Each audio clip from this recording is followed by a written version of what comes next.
Hey, welcome to my video. I wanted to show off a game that I've been working on for the last year and a half. It's pretty unique. First of all, it's a VR game, but it's a very different VR experience than probably most people are used to. Let me just go over the features first, and then I'll explain it more. To begin with, this is the start menu. As you can see, I'm sitting down. That's the kind of experience I want to create. Or heck, you could even be laying down, and that's probably how I'll play it, to be honest. So, laying down gameplay. To begin with, as you can see, I have some progress on this one, but I'm just gonna delete that and start from scratch. All right, so hit play. The whole game experience basically takes place in a portal that kind of floats nearby you, and you can position it where you think is comfortable. So in my case, I like it right there. How's that? So I have my little guy that walks around. It's basically a third-person game, but it takes place in this portal that you can position somewhere comfortably in your space. For me, it's like, I don't know, he's probably arm's length out in front of me while I lay down. Additionally, you have a menu that floats around your left hand. You got an inventory. You also have a place for level ups. Here you have statistics, settings, quit the game, etc., and then view adjustments. Like you can basically click and drag to change the scale. And then if you want to move it, you just click the center and do that. It's kind of fun to do that actually, because if you zoom all the way out, it's like really like jiggly and fun. But in my case, we're just going to position it and get going. So the gameplay experience is very much like you explore maps and try and find loot. So they're sitting in chests. You can also obviously kind of fight. So it's kind of a hack and slash style game, like an AARPG type game. And then, loot comes out. In this case, it's like potions and apples, and then you can use those to heal up. You can see my health bar right here. And then the goal, of course, is to run into the map and try and get as far as you can. I kind of see it as like a roguelike type game in that you'll try many, many times to beat it. And every time you'll probably get further because you've learned more about the maps and you get better equipment and you get more experience, so you have better stats. I mean, you can see here I actually just leveled up. So I have one skill point and I can put that to more health. One of the things that I think is going to be different about this is, let's say there's 100 levels. That would take forever to get through, right? But if you learn the maps well enough, there might be secrets that allow you to descend 5 levels. And by doing that, you could get really far in the game.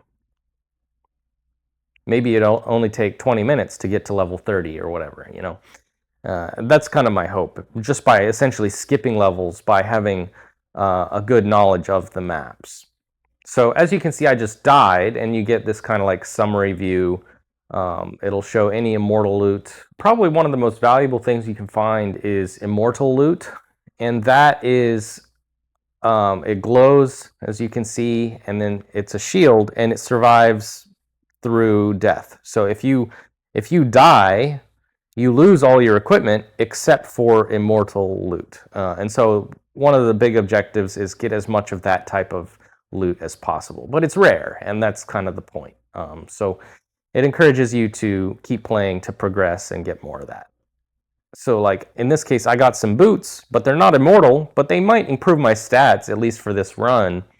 But I will lose them when I die. And so some things are pretty temporary, just for a temporary boost in power. I don't know why. This map is pretty frame skippy. I think it's because of how much detail there is in the polygons. This uses greedy meshing, so the meshes are simplified when possible, but as you can see in this map, it's got so much detail. So while I was recording, the battery on my Quest died, but I think we're back online with being plugged in. So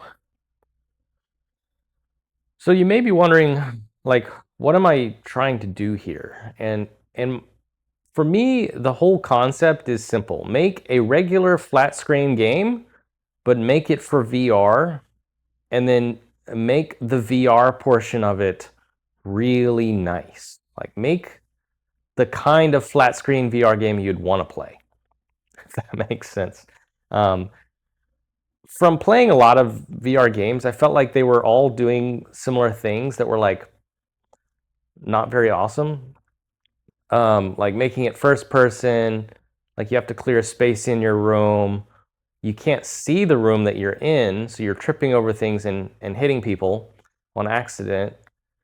And the controls aren't intuitive because, you know, there's no like standard control schemes for VR. Like with flat screen games, you have ASD and W. Everyone knows that. The left trigger is to aim, the right trigger is to shoot. You have these standards. In VR, you don't have any of those standards. And so it's a struggle to play any VR game. And so my idea is like, just make a regular old game and then make it VR also. And to me, this seemed like a good concept, like a maze game where you learn the mazes over many attempts, but you also increase your experience and your loot over time, and then make the user experience really nice, where it's polished and you have like this squishy buttons and like snap-on controls, so like you don't have to struggle to be able to do anything. And I think that I've achieved what I'm trying to achieve. And I like how it feels. I really like how it feels. Like maybe on the flat screen it doesn't look like much, but to me, this feels great. Like I don't struggle with the control. Now maybe it's because I made it myself. I'm gonna have to get some actual play tests in, but and there's some things that maybe it didn't need that it does have, like maybe this field of view line of sight thing is a little bit unnecessary, but it does like help with the third person aspect of it. I can see my character from any angle, even below. And to me, that makes it like really nice if you're traveling through tunnels. And another thing that it is like the maps are made of like cubes, kind of like Minecraft. But there's a lot of versatility in that. Like you can create maps where it looks unique every place that you've been. So the maps won't feel very like generic. You can do a lot of like good art with just cubes of different textures. And so that's what I was thinking, is like I could do that. Oh, here's one of those secrets, by the way. Here's a secret. Like you wouldn't have known that was there, but because you can't really see it very well. But once you discover it, it's pretty easy to remember that that's there. And then you could put a chest in here with some valuable loot, or maybe you have like a stairway that goes down, 5 levels, and then you save, 10 minutes of time traveling through maps. So I don't know, it's a cool idea. Let me know what you think.